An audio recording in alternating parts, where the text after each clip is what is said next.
Welcome to the Shades of Grey podcast with Dr. John Gray, New York Times bestselling author of Men Are From Mars, Women Are From Venus. And now, Dr. John Gray. Well, last week I promised this week to talk about one of the most important things in having a relationship with a man. And this is for women to understand how to ask for help, how to ask for support, how to find reassurance that you are loved. And the most important thing for men is to recognize how important it is to make it safe for women to ask for help. And this is the whole foundation of all male-female relationships. Everything, go back in time, the whole relationship between men and women, go back to our biology.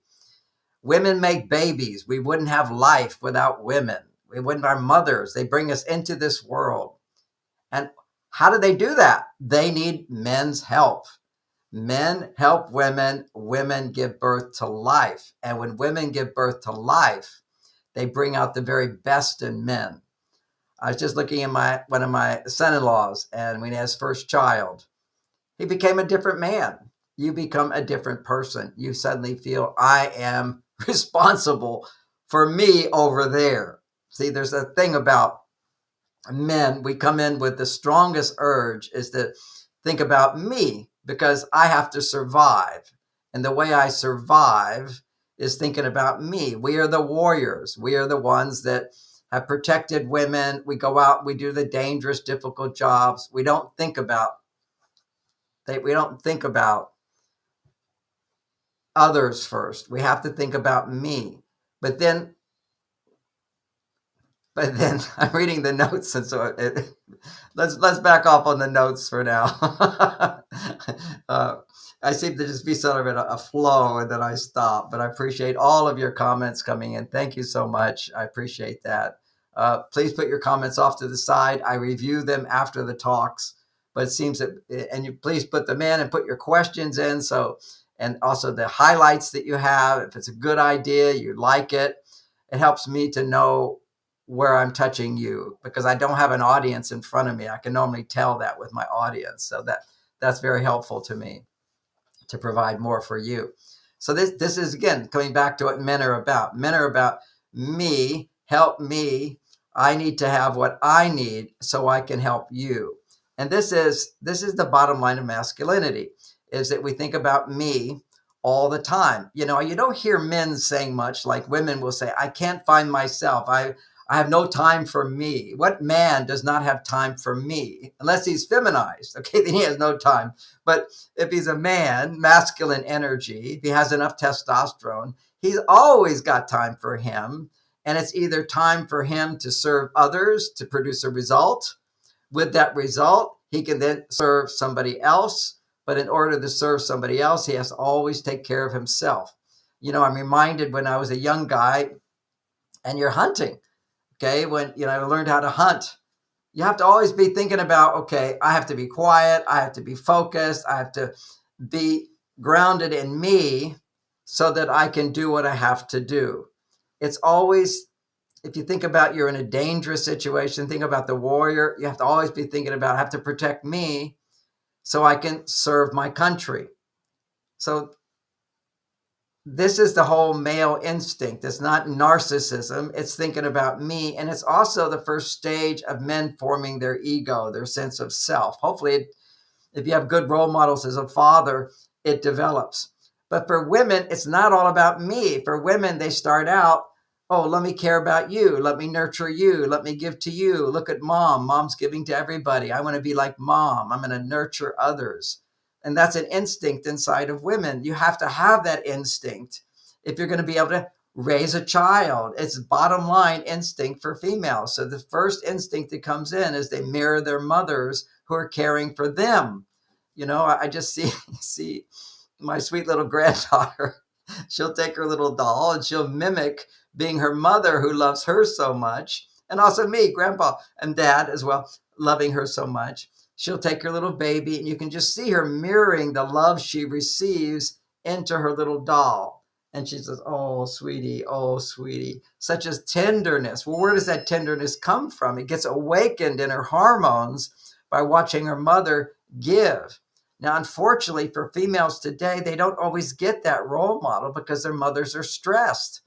And we're going to get to asking for what you want, because it's the essence of Mars Venus message for women and for men to know how to respect that need that women have to be helped, even if it seems why help. This is our whole purpose as men is, the dream is I'm going to grow up, I'm going to be independent, then I'm going to be able to solve problems, I'm going to be able to make money, then I'm going to be able to win a woman's affection and love by doing things for her, providing for her, providing a home for her, and then we can have a baby together and a family together. This is a dream. This is give you mission and purpose. When men don't have that mission and purpose, what are they here to do? Just sit in front of a computer all day and make money and have fancy stuff? That's great. There's no doubt about that. That's fun. I remember, during the lockdown, I decided to take the savings and start sitting in front of a computer all day, gambling with the stock market, thinking about money all the time. It's obsessive. Whoa, wait a second. I don't need that. Okay. That's not for me. Now, I can see for some people that's their occupation and whatever, but there has to be more contact with people. Just digital all day is not a real thing.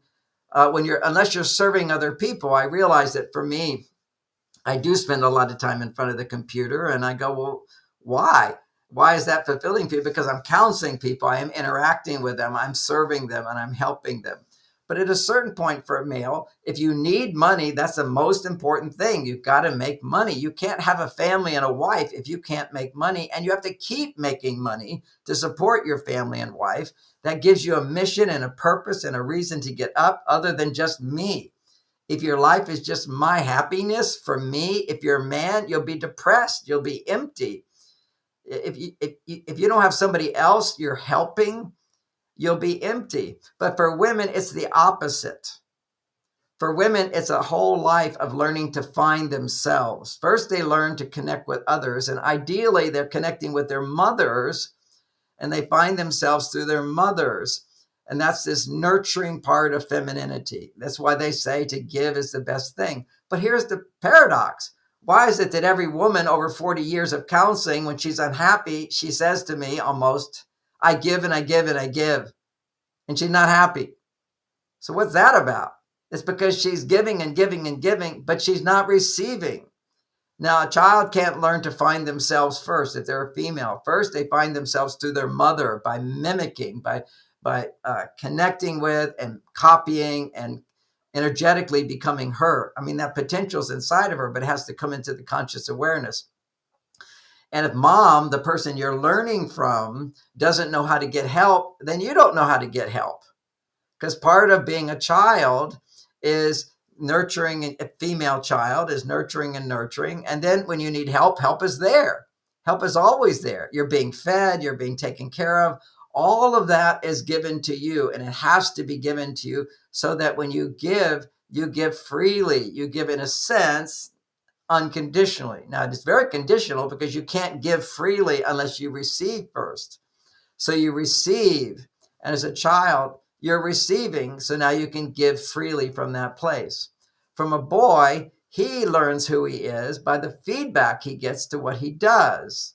And, and again, the feedback in the first 7 years is that you're always cared for and you're loved and you're appreciated and you're seen with eyes of love.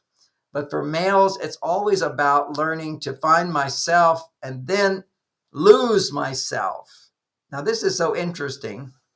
I know I've been on a path of enlightenment and spirituality and all that, and all the books will talk about find yourself, self-realization. And there's stages in that. One is the stage where you meditate or other practices you do, but you find the space between thoughts, and that's the place where thoughts come from. And when you're in that place, it's a flow state. That's why I can't take all the comments if I just want to stay in the flow state, because it's flowing out. And I don't know what I'm going to say next either. You're listening, and, many people will listen to my talks because they kind of go, what's he going to say next? And it's interesting because this is not rehearsed. The knowledge is there. It's my knowledge I've developed over life experiences. but it comes from the source, and the source is this part of you that things arise from. And but still, there wasn't ever a sense of that's me. It's just the source is coming forth. And then one day happened. It was just so great. Then I became that source. I was one with that source. And that was another level of enlightenment. And I talked about it on last Tuesday. Sometimes I wonder, why do you say these things? But I think it's relevant to somebody out there. But I remember that moment. I was listening to some chants of an Indian yogi, Yogananda, who was influence in my life as well. I'm Christian, but also I've been open to other ideas and so forth. I've studied all philosophies and religions. And I was listening to the chant and singing it, and it was a funny chant, it was like kind of weird, but it was like, boom, that was the moment where I clicked into this particular state, the chant was, I am the sky, mother. I am the vast blue ocean of sky. And wow, it was just something. I am one with the all. I am one with the all. And it was such a beautiful awakening. Now, there's many stages after that, but for a man, finding myself, now I found myself. And then as I progressed in all my spiritual practices and doing my work and getting married and all this good stuff, then I realized that that's one level of enlightenment. But for a man, the next level of enlightenment is there's no self. There's just no self. There's me talking here, and there's this other guy behind me who can't say I am, but it's who's aware of what's going on here, and that's my other self. That's all I can say. I can't say I am because it doesn't have form. It's formless, eternal, unbounded, and so forth. But it's that which is, some people will call it the witness. It's presence. There's a presence that exists, and when people experience states of ecstasy with God, they feel presence, the presence of God. You can call it that too. It's the presence. Beautiful, beautiful. But for women, it's the giving that where they're giving all the time. They don't have a sense of self, and part of what they need in relationships is the reassurance of the self, of who they are. So they're looking for who they are. Am I beautiful? Am I worthy? Am I good enough? Am I loved? Am I lovable? Am I clever? Am I smart? Am I kind? Am I generous? Am I seen? Am I included? Am I a part of something?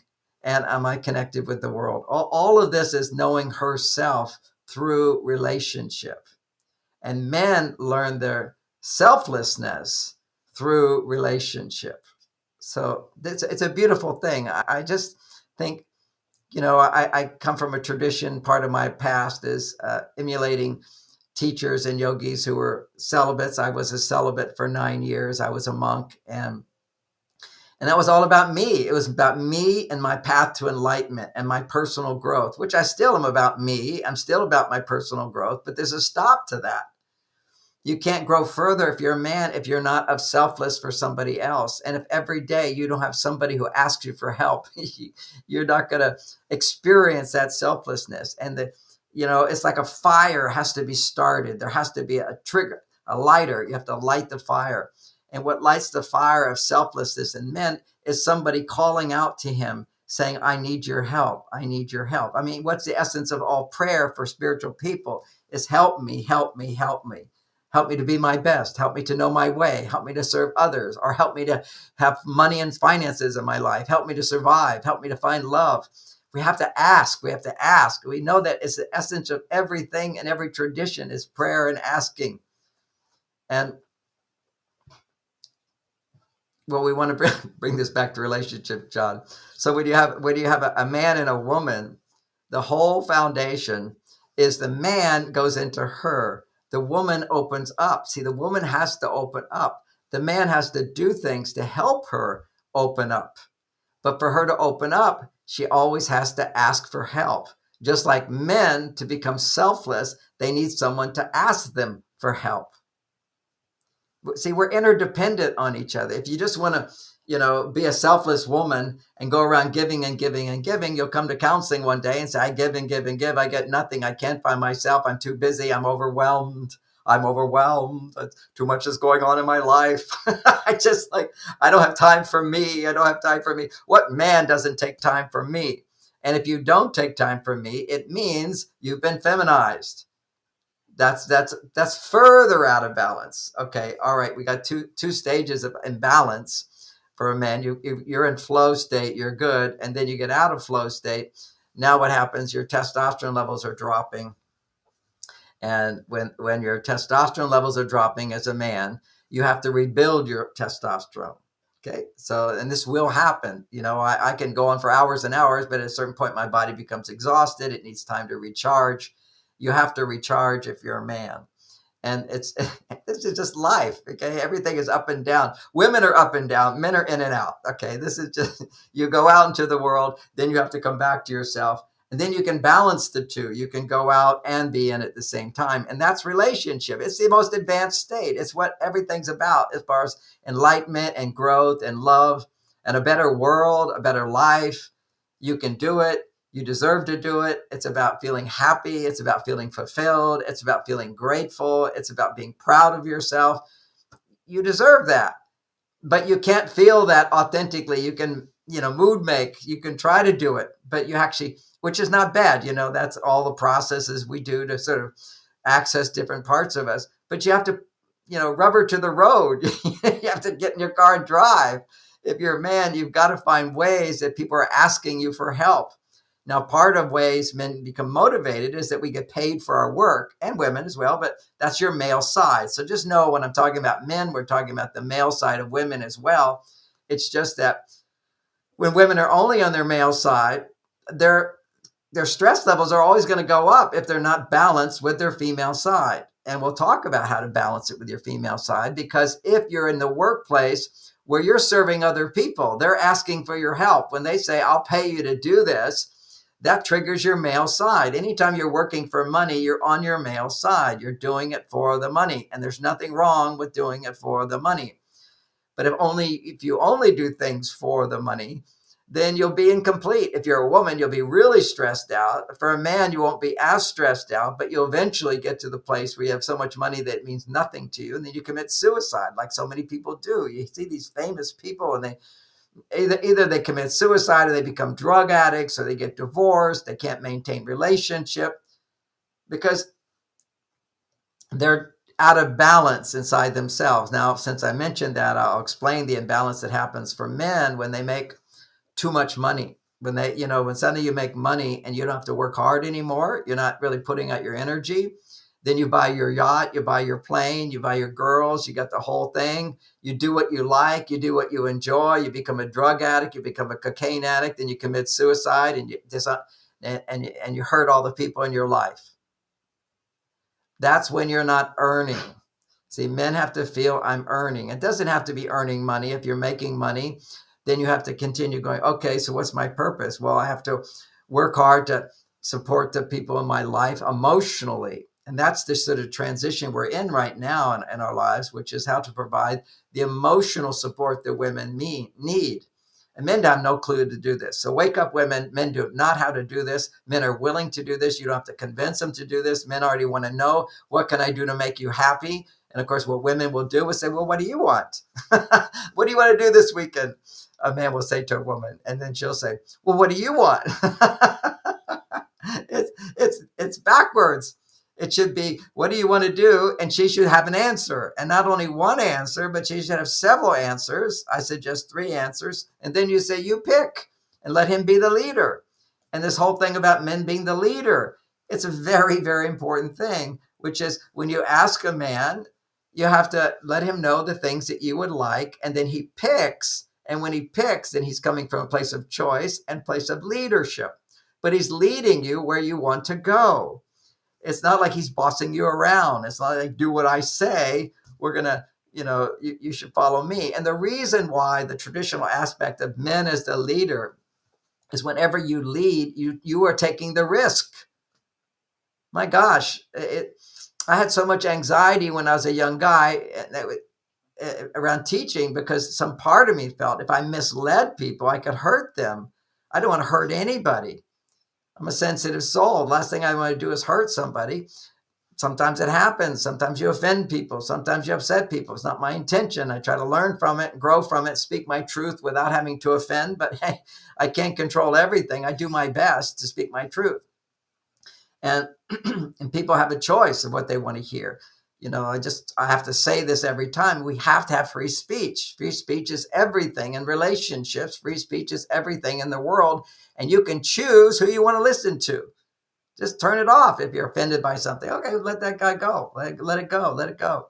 That's not me. Now, in relationships, you want to speak the truth. You don't want to speak the truth that won't be heard by the person you're talking to. Okay, so when I'm talking, I'm saying to the people that like my message, get benefit from my message, I'll speak my truth. If it's not if it's not the message you want to hear, go somewhere else. That's okay. It's fine with me. And don't let yourself, if you're offended, let it go, move on. Why waste your time being offended by something? Well, this is what's happening on the internet, which is with people are anonymous, then suddenly they're just saying all this crazy stuff. People then get offended by it and say stuff back, and it just brings out the worst nature inside of us. Well, this is what happens in relationships, is that you'll have a conversation with your partner, and you'll be talking to your partner, whether it be a man or a woman, and you're not talking with your heart open. Your authentic self is not there. You're coming from a place of judgment, criticism, complaint, comparing. That's enough. And you come from any of those places, and blame. Of course, it's all forms of blame, projecting guilt, passive aggression, all kinds of things we do in relationships that we have to become aware of.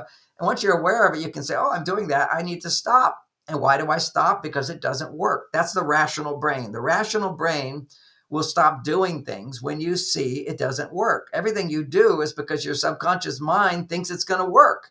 Your subconscious mind controls you all the time. Anytime you're upset, you have been taken over by the subconscious mind. The subconscious mind is all the things you learned as a child from your parents, and they learned it from their parents, and they learned it from their parents, and they learned it from their parents, all these generations back, in terms of how to behave in unique situations where you're not getting what you want and you want to get what you want. And in primitive people, the way you get what you want is you hit them over the club, and then maybe they'll give you what you want. Today, that's not going to work. It doesn't work. Or you can look at somebody like, you've hurt me. You're terrible. How could you do that to me?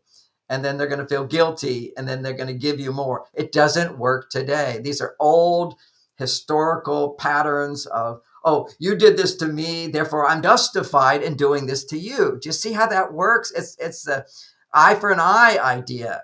It's so outdated. I love Gandhi for saying an eye for an eye. Everybody will go blind. And really, we have all gone blind with this ancient thought of eye for an eye. It's all about forgiveness. Never ask for anything from your partner if you haven't already forgiven them for whatever they've done towards you. You can't get more from somebody if you don't forgive them for giving less. And one of the reasons, women, you can forgive a man for giving less is the only reason when men give you less and it's upsetting to you. The only reason when men give you less and it's upsetting to you, hurts your feelings.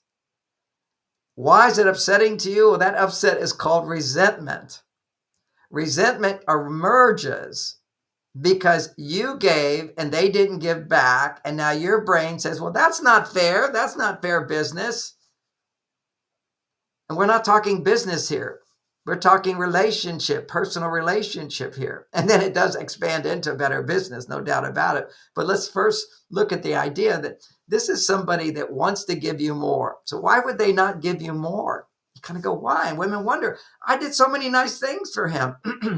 Why did he not give me more? Well, when he didn't give you more, in most cases, he doesn't know what you need and what's most important. But we'll pass that one for a second. He doesn't give you more, whatever the reason. There's other reason. We'll get to that. Is that you give, he doesn't give back. Then you start to compare and say, I'm giving more than him. Therefore, that's not fair.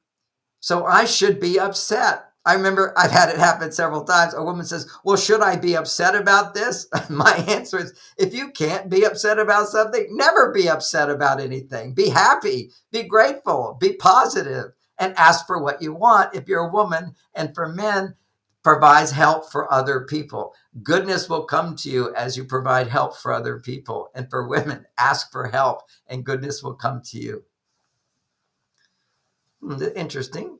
John, how do you regulate emotions seeing radical left? What? Where's this political stuff coming from? And angry mobs and still maintaining a healthy nervous system.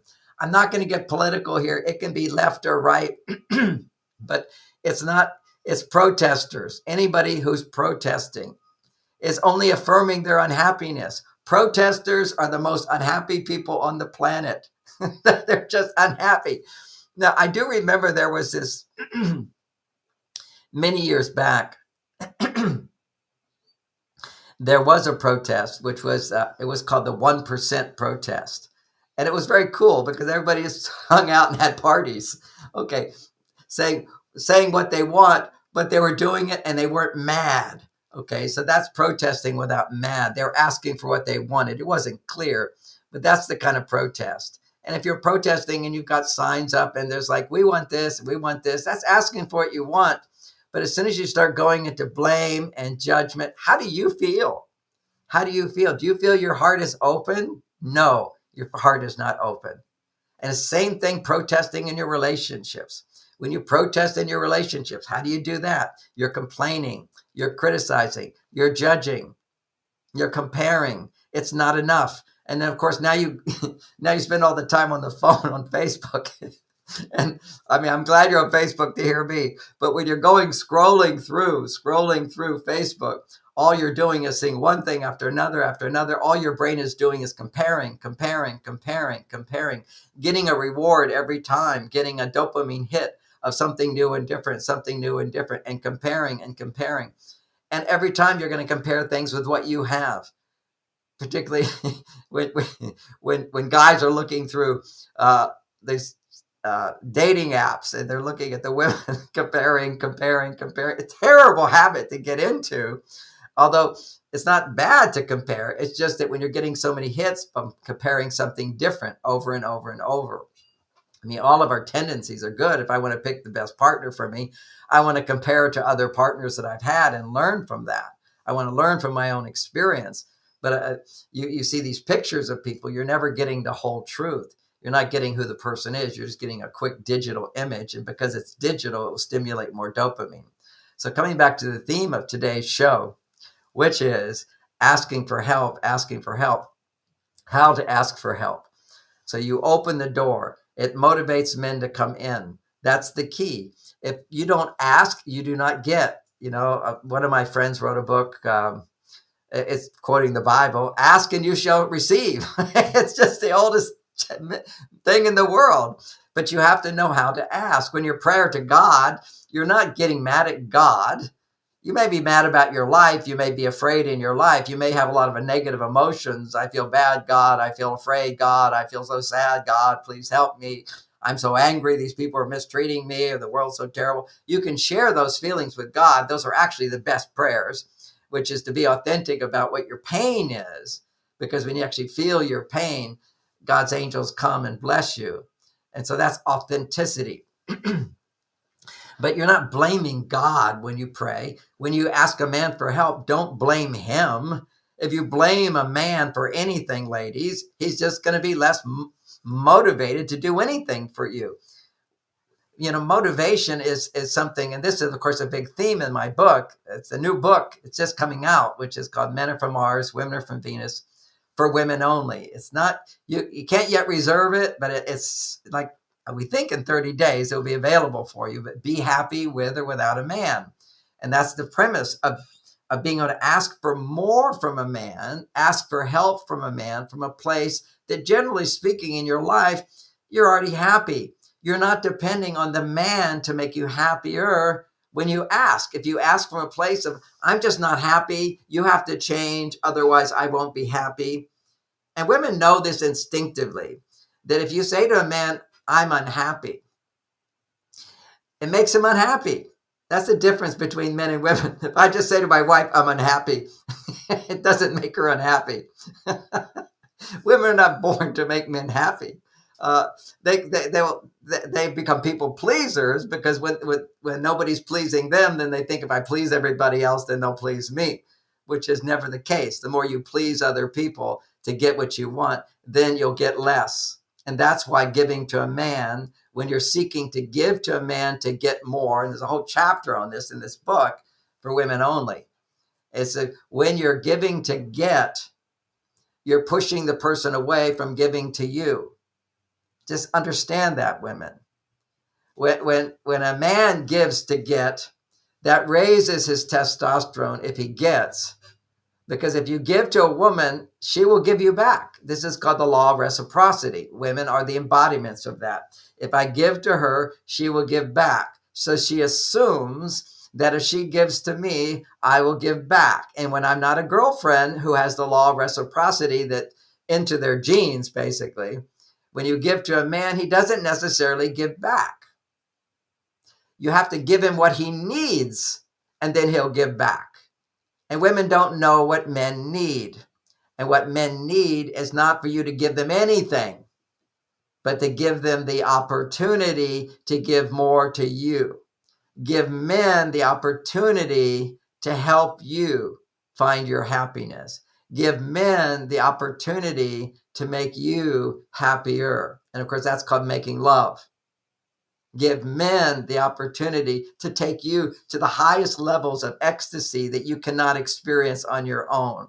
And then women say, well, I got my vibrator. Yeah, you're having sex with a robot? Give me a break. There's no love in that. There's no ecstasy in that. There's no God in that. There's no union of two souls. There's no fulfillment of your life purpose. You throw them away. This is one of the worst things for women. Okay, someone says, should you ask him for small things? How can you avoid coming across as needy and demanding? It's a good point, which we're going to get to, which is I'm talking about everything I'm saying right now is how you avoid feeling needy and demanding. Because when you are expecting him to make you happy, you are demanding and you are needing. Because you know instinctively, if I'm unhappy, he'll be unhappy. It's the way women unknowingly, unconsciously punish men. You have to realize, why am I affirming? Why am I looking for reasons to be unhappy? Because when you're unhappy, other people feel guilty. It's a guilt trip. And not only is it a guilt trip that makes people feel worse and pull away from you, it knocks a man's testosterone down. And when his testosterone's down, he doesn't have the energy. He doesn't have the motivation. It just doesn't exist. He needs that. He needs the trigger. He needs a button. He needs, like we all need oxygen to live. We need food to survive, to build our bodies up. Men need to feel someone needs me to be happier, if you're going to look at that, or you need my help for you to be happier. Not my fault, your fault. Take responsibility. Your happiness is your responsibility. That's the whole theme. Be happy with or without a man, and then be happier with a man. And of course, women who are happy without a man are walking around going, I'm so happy, I'm so happy, I'm so happy. Men are terrible. I want to be in a relationship. Relationships just bring me down. You've just cut yourself off to half the world. You know, the most amazing thing, the most amazing, I'm having fun with my voice. I did voice lessons this morning, so I sound much better. Roger Love is my coach, and he taught me these exercises for improving my voice. And I realized as I'm getting older, my voice has been getting gravelly. And Roger helped me about 20 years ago with my voice. So I'm doing those exercises now, and I did them this morning. So I'm realizing how much voice I have. It's a fun thing. So now we're looking at asking for help. And how do you do it without sounding needy or demanding? When you need help, you ask from a place of I'm already happy, or I'm a place I'm not happy, and would you help me be happy? Now, this is the solution. I've sort of built this up in many different directions. I know it hasn't been all just perfect paragraphs after another. Go to my book for that. But the essence here of what you say to a man, you have to realize, well, what do men need now? What do women need from men? Okay, what does it mean to ask for help? Well, let's define what help do women need. So many women think, I don't need a man. Well, then you're never going to have a man. Or if you feel, I don't really need a man, you're married. I don't really need him that much. He's not interested in you. He's not having sex with you anymore. And you know what really keeps a man's testosterone up? My testosterone, 74 years old, is when a woman actually feels, not only do I need you for a lot of other things, but I need you in the bedroom. That's the highlight for a man. Okay, that's on a biological level. That means her estrogen levels have hit the highest level. Women, when they're stressed, estrogen goes down. As they lose stress and they're happier and they're more open and they're more loving and their heart is open, their estrogen's going higher and higher and higher along with their testosterone.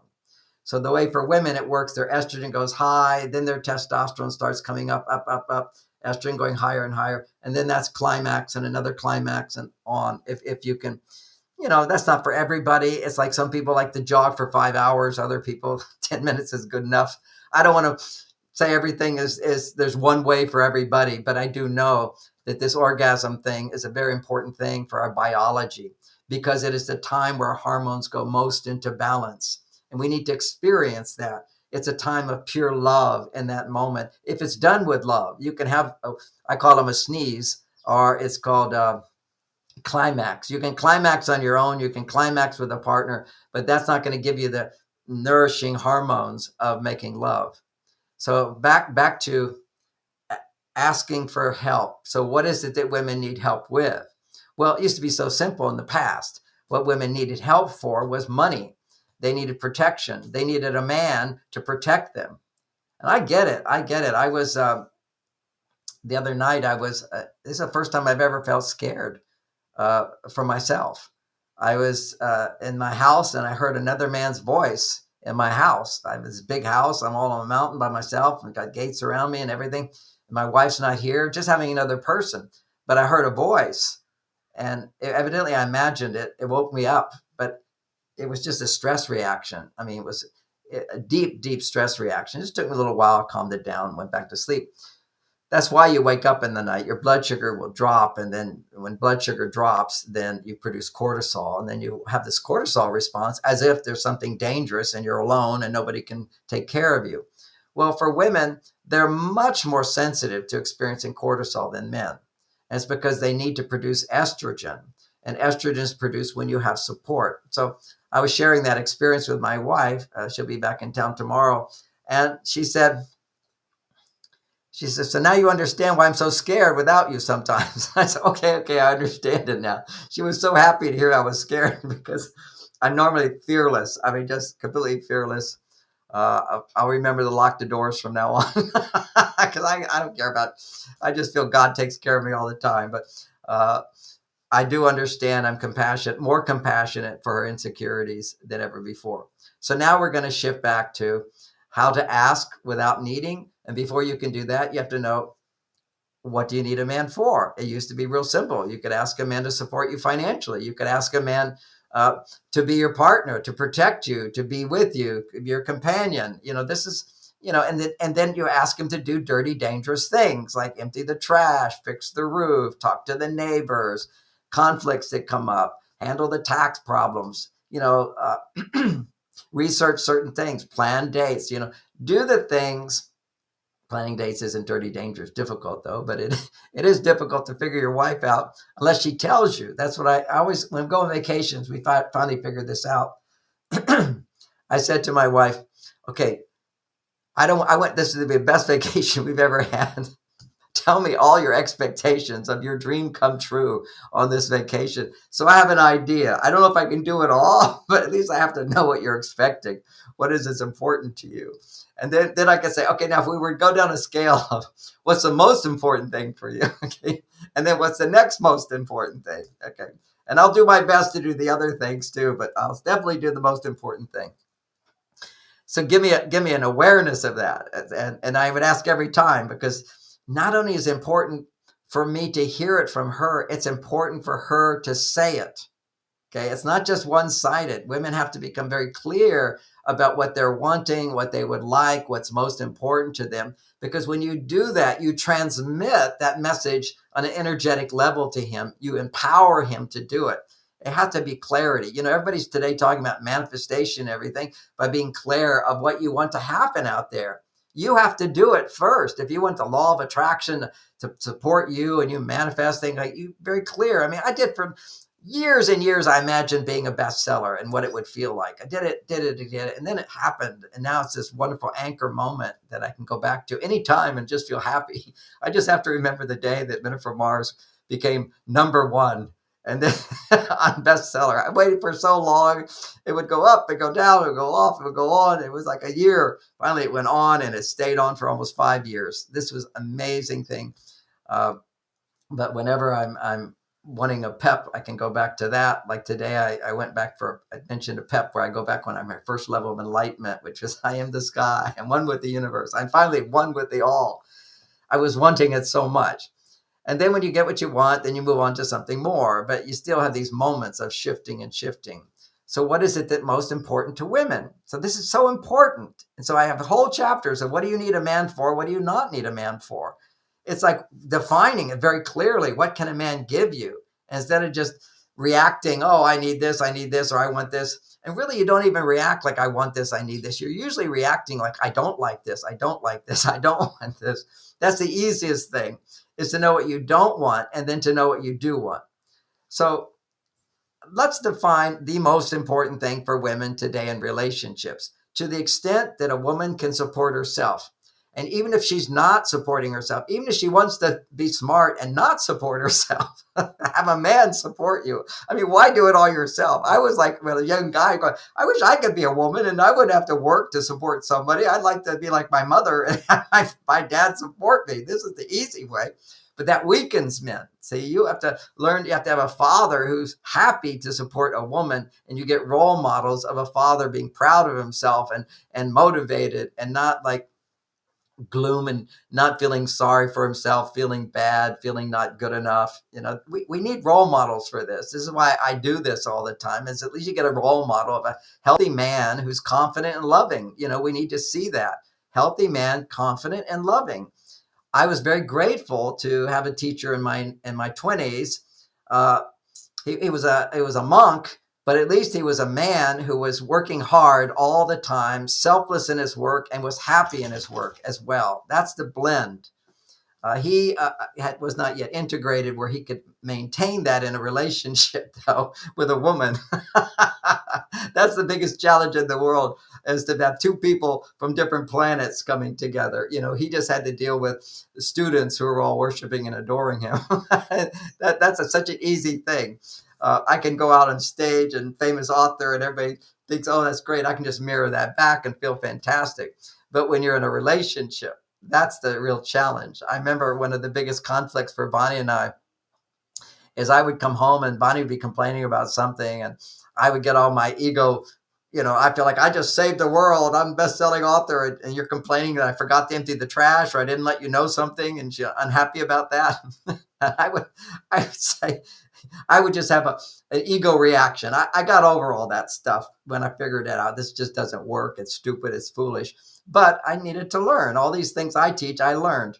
And what she said to me, which helped me to learn, which was she said, John, I get it. Everybody adores you. They love you. Everywhere we go, it's like people, that's him, that's him. She used to follow behind me and just watch all the people go, he wrote the book. He wrote the book. He's the guy. And it's a lot of attention. And she said, John, you just had all these people give you a standing ovation. I'm just one person. I can't give you all of that, but I can give you my heart. They don't know all of you, and I love all of you. Wow, was she brilliant? So it taught me a lesson.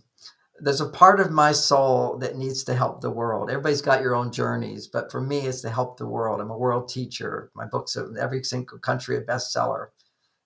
Not every country, I don't know, 40 countries, 45 countries, my books I know are published in all these different languages and so forth. And so that was my destiny. So I am a world teacher. It sounds like I'm big bragging, but I'm teaching the whole world, and it's a bestseller everywhere. And to do that, I need people to appreciate me. I need to be trusted. I need to be accepted by a lot of people. That's a need that I have. And I look to my work to get that need fulfilled. I can't look to my wife for that need to be fulfilled. Every relationship has its specific fulfillment of a need. And the need to be with my wife is to be completely naked and her to be completely naked. I'm not naked with the audiences. They're not naked with me. But I'm naked with my wife. I'm pure me. She gets to see me every day and I get to share who I am. But even with that, that's relationship appropriate to that person. There's also another relationship appropriate to me. Everything which is not unkind, everything which is not an expression of my best self is for me to hear and not for you and not for my wife to hear. See, there's appropriateness to every communication. And if I have unkind thoughts, if I'm angry, if I'm feeling hurt, which is blame, if I'm feeling scared, which is not believing in truth, if I'm feeling inadequate, these are all my feelings inside of me that are not appropriate for me to share with her. If I'm a man, that's my relationship with a man. And for a woman, what's appropriate in her relationship with me as a man is to share all of the insecurities, all of the feelings, all of the hurt, all of the anger, but not at me. That's not appropriate. All that will do when you express negativity towards a man, you blame him for your suffering. You tell him he makes you unhappy. You've just cut off, pushed him away. How can he feel successful in giving to you? So what is it that women need from men is they need to be seen. They need to be naked in front of him. They need to share what they feel, but they don't need to share all that they feel if what they feel is blame. So why am I talking about all this? Because women are, at a previous time in the past, women didn't need that. Okay, that was not their thing. But once women are on their male side, they're making money, or they have the opportunity to make money. See, women didn't have the opportunity to make money before. But once you have the opportunity to make money, your male side gets stronger and stronger. And you can make money. Women are making money. I don't need to go into all that, but that's all in my book. I explain how women are making way more money than men. And the research was 25 years ago was where women were making less than men. Women are making way more than men now. And now we see more women are actually the primary supporters in the family. This is a whole new phenomena. And this puts women under more pressure. They're the leaders. They're making the money. They have the responsibility. And that puts a huge burden on women because it puts them on their male side. And when they're on their male side and they're not feeling cared for, taken care of, and supported, they're not producing the female hormones that they need. When women's female hormones are low, their stress levels are high. And when your stress levels are high, you're no longer choosing anything. Your brain is hijacked.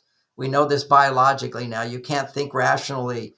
You can't think rationally. Your heart can't be open. You can't give love unconditionally when your brain is hijacked by stress hormones. If you want love in your life, you have to have a relationship that lowers your stress hormones. And when women are on their male side, what do they need more than anything in life? What does every woman need today more than anything? They need, first of all, to take care of themselves. That's all. They need friends. They need family, all that good stuff. They need work. They need the opportunity to work or to help other people. That's all part of their giving part of them. And then what do they need to find the balance so they can keep giving? They need a man who's born to selflessly give to her.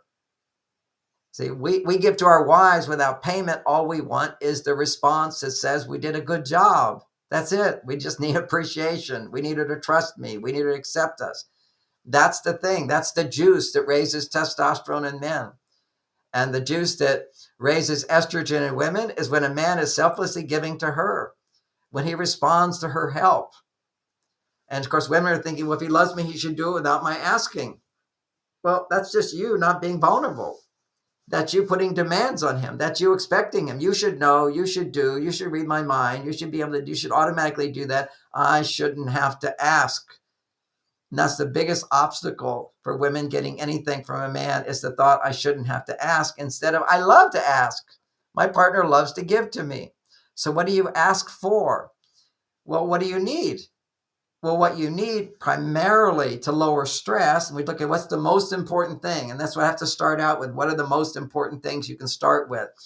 You can say, I want you to paint the living room, or I want you to clean out the garage. These are other requests that, yes, you can ask for those, but those aren't the most important things. When you ask for the most important things and you get the most important things, then his testosterone goes up the most because it's the most important thing for you.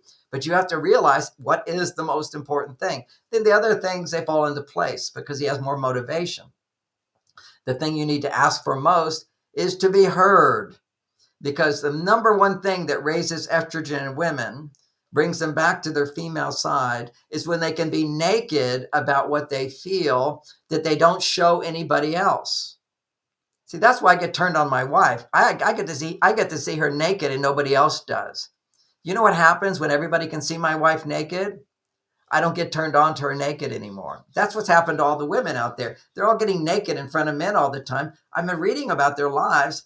They're burnt out. They have no attraction at all. Their relationships are dead. They feel lifeless because they've been naked to so many people who don't love them. It's no longer special. You no longer have any sort of inner world that you don't just share with the outer world. There's the outside and the inside is precious. And vulnerability is not, you feel vulnerable when you share something with your partner that you don't share with anybody else. The key is when you ask, you're being vulnerable, because there's the danger of him saying no, and then you feeling rejected and you feeling not important. So what you want to do is be assured when you're asking that it's something he knows how to do and will do and is happy to do.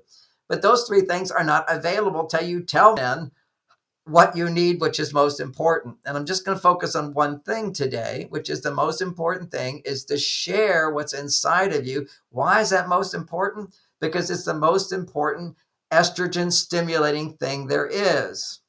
So if you can't tell a man that he's not providing enough emotionally, how do you tell him without blaming? Never tell him he's not providing.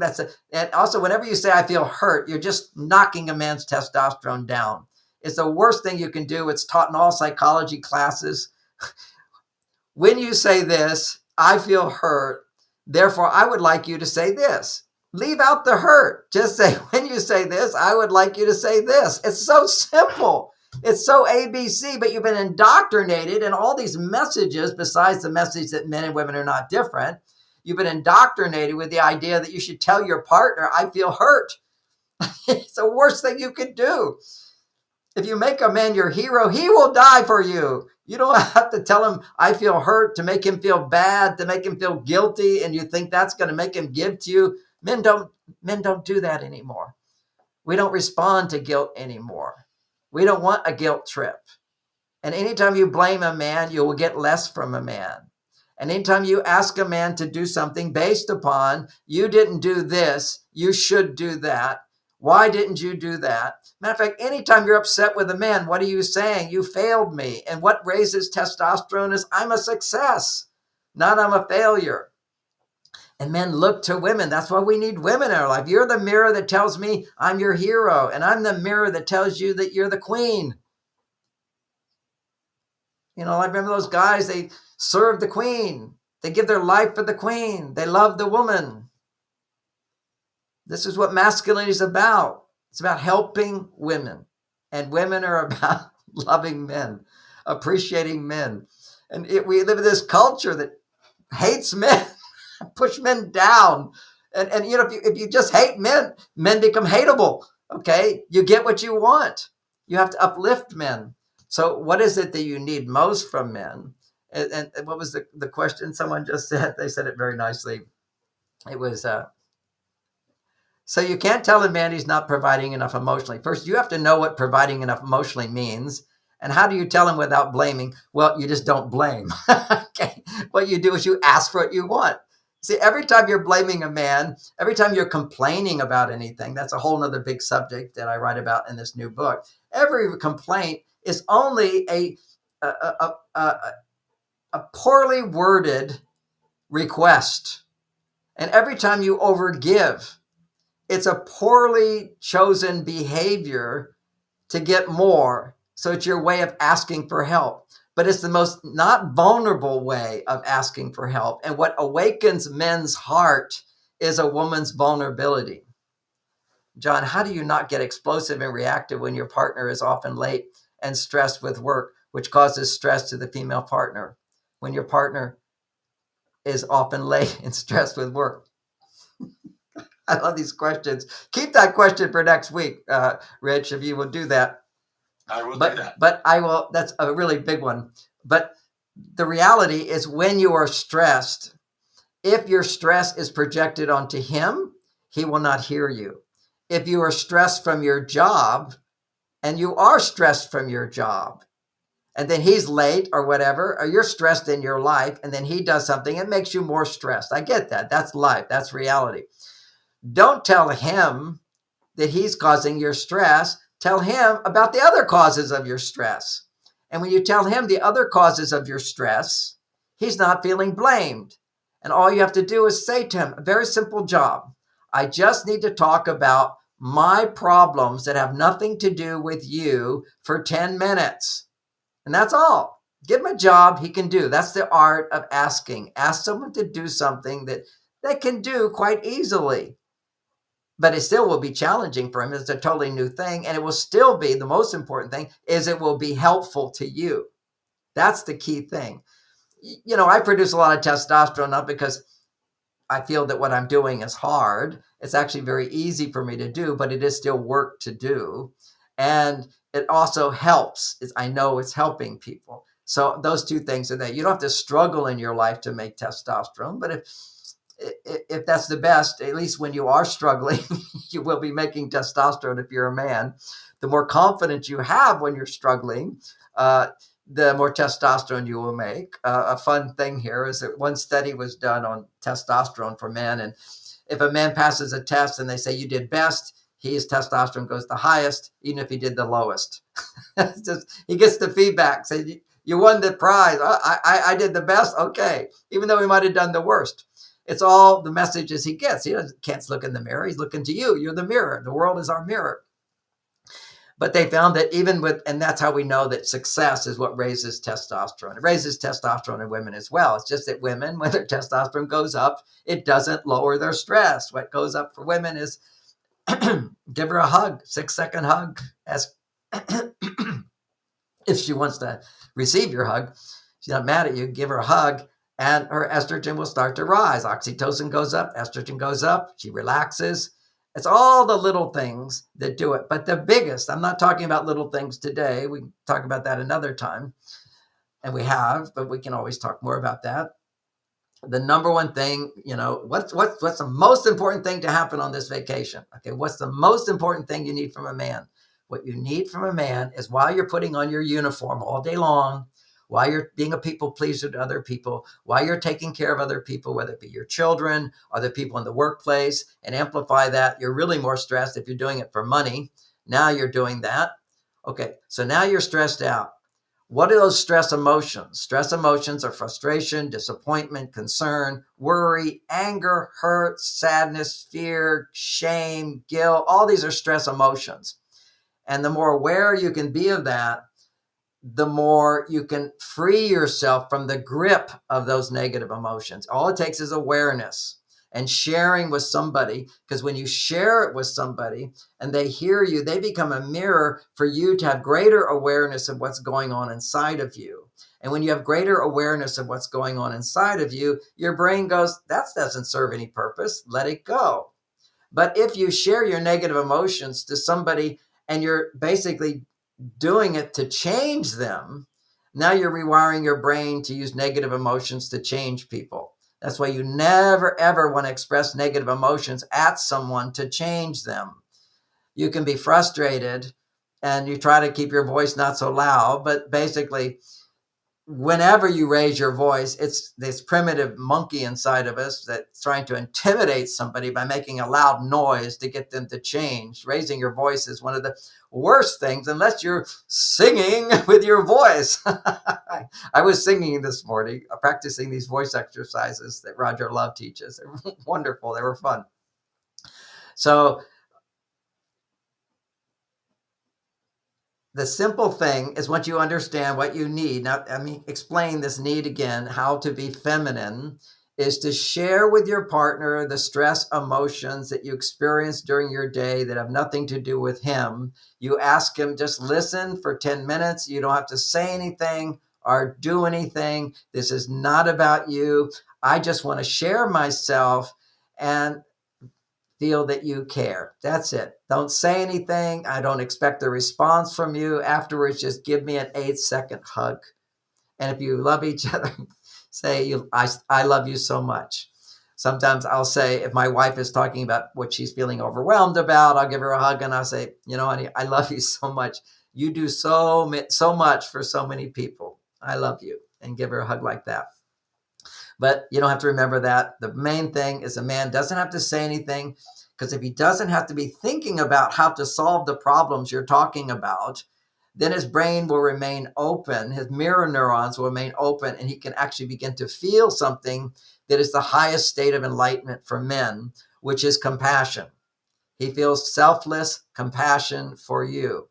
And it's the best gift you can ever get from a man, is to feel his compassion for you, because it then completely awakens his sense of motivation. And when you measure these symptoms in a man's brain, when he listens to a woman share, limbic system is only 50% activated. For women, it's 100% activated when they talk to each other, and they disconnect from the rational brain. This is proven. Blood flow stops to the rational brain when they're talking about their feelings, but it does produce estrogen and oxytocin. So that's a nice thing. But when a man listens to you, he mirrors your emotions 50%, but he also mirrors logic 50% without having to talk. It's just he's hearing you from a different part of his brain, which is optimistic. It literally goes to the optimistic part of his brain. So women talking is like, oh, it's terrible, terrible. If a man listens, yeah, terrible and not so bad. So he's listening on both sides. He's designed to do this, and it activates his dopamine to want to do something to help you.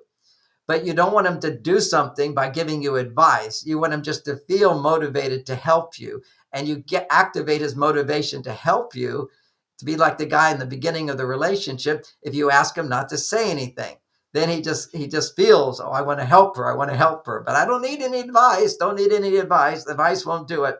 So what happened is you stirred up his testosterone, and you've got the guy who's attracted to you, motivated to you. He's on his male side, and you go to your female side. Now you have attraction, and now you have the foundation, which can make everything else work better. There's a lot of other skills that we need to learn, but it makes everything work better when you get this basic attraction between man and woman.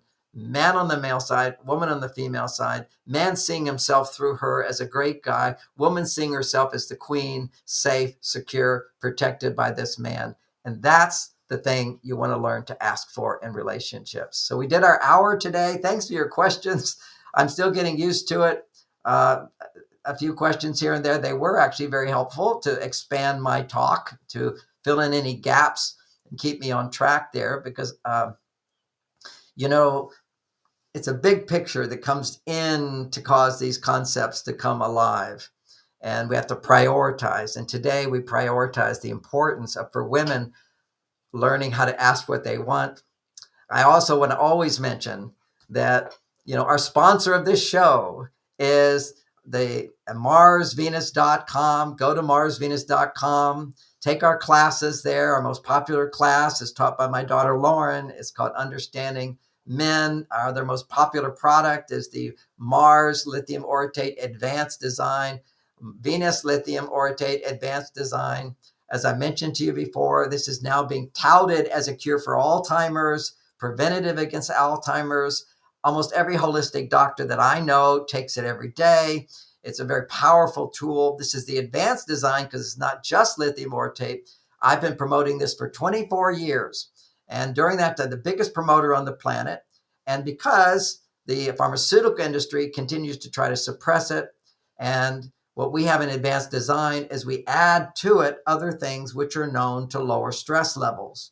Ashwagandha, many people are learning about that. This combined with ashwagandha, this also combined with saffron. Saffron helps you to not have sugar, blood sugar issues. It keeps you from craving sweets. It's very important. I look at all these different elements. We've got the fulvic acid, which is which activates all of the enzymes in your body to make your proteins work and be digested to produce amino acids for your brain. All of this power packed with many, many other ingredients in it. No other lithium product has this. And it's lithium orotate, which is also what the Harvard study said is the only form of lithium which has no toxic side effects, and it is the only one that worked for Alzheimer's. I'm not saying do it for Alzheimer's. That would be a medical diagnosis. But what I know is that if you live to 80, and you're going to live longer, if you keep your heart open, people who keep their heart open do live longer. There's no question. That's also been proven. They have a certain hormone called prolactin that you get in a committed, loving relationship, and that prolactin extends your life. And if you do extend your life to 80, half the people today who go over 80 have have Alzheimer's. And it's high percent of women because it's a high percent of women that make it over 80. So let's have a beautiful, bright future and say yes to that and be practical. So this is a little more expensive than other lithium orotate. If you just go straight lithium orotate, it is more expensive, but we put all this other stuff. It's an advanced design with more ingredients, which nobody else has. So hopefully you do this. Can you do it while breastfeeding? I do not recommend it during breastfeeding. Your body is producing a whole lot of other things during that time, only because there's absolutely no research on breastfeeding. And when it comes to breastfeeding, don't mess with God's nature. God takes over your body, gives you certain cravings, gives you certain things. Go with your body's cravings at that time, not for breastfeeding. Okay, everybody, thanks for joining me today. Go to marsvenus.com. Check out our class, Understanding Men. Also, our new products, the upgraded product of lithium orotate advanced design. Thanks for joining me today. I'll see you on Tuesday if you'd like to join me then for questions and answers. On those days, I don't have a big talk to give. I tend to give shorter answers to your questions, as opposed to here, I'm trying to give you a lot of ideas to transmit into you to have better relationships. Thank you so much for joining me. Have a great day. Great job, John. Thank you for watching the Shades of Grey podcast with Dr. John Gray, best-selling author of Men Are From Mars, Women Are From Venus. If you enjoyed today's episode, please like, share, and subscribe. And follow Dr. Gray on all social media platforms for more timeless relationship wisdom. For free tools to create deeper love and better communication, visit marsvenus.com and take Dr. Gray's free course, How to Get Everything You Want in Relationships. And don't miss next week's episode of the Shades of Grey podcast, where understanding brings us closer together.